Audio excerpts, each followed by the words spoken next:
Sinusulong ni House Speaker Bogie D ang panukalang batas kontra political dynasty. Pero may mga hindi kumbinsido dahil mismong ang House Speaker bahagi ng isang political dynasty sa Isabela.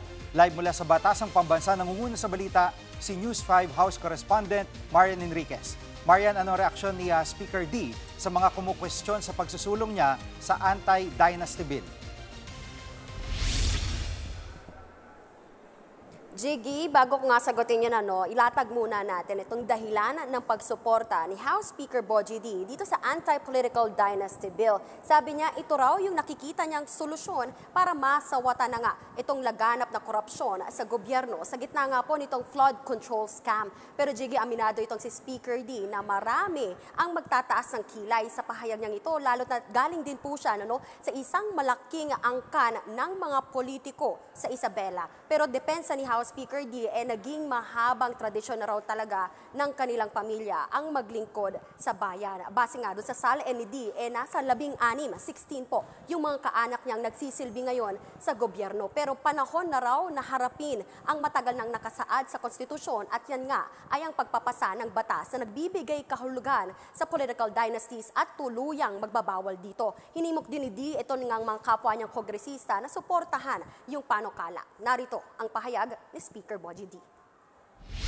Ang layuning ito ay hindi upang hadlangan ang sinuman, kundi upang palawakin ang pagkakataon para sa mas maraming Pilipino na makakapaglingkod at makibahagi sa pamahalaan.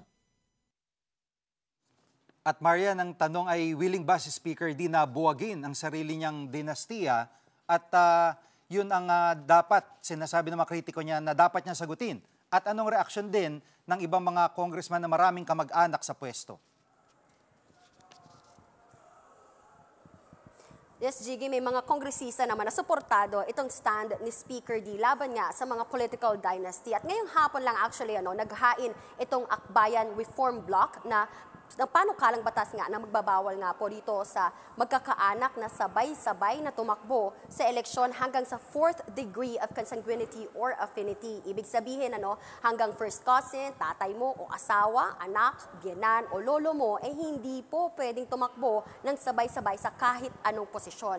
Nauna na rin naghain ng kani-kanilang anti-political dynasty bills ang Makabayan Bloc, sina Las Piñas Representative Mark Anthony Santos, Surigao del Norte Representative Bernadette Barbers at si Caloocan Representative Egay Erice. Pero yung Makabayan Bloc, Jiggy, dudang maisa sa batas ito. Nakita na raw kasi nila yung ganitong script noon pero wala naman daw talagang pumapasa na batas kahit sa Senado. Sa ngayon ay nakabinbin pa nga sa Committee on Suffrage and Electoral Reforms itong mga nauna nang panukalang batas na inihain na ngayong 20th Congress tungkol sa pagbabawal ng political dynasties. Yan muna ang latest dito sa Batasang Pambansa.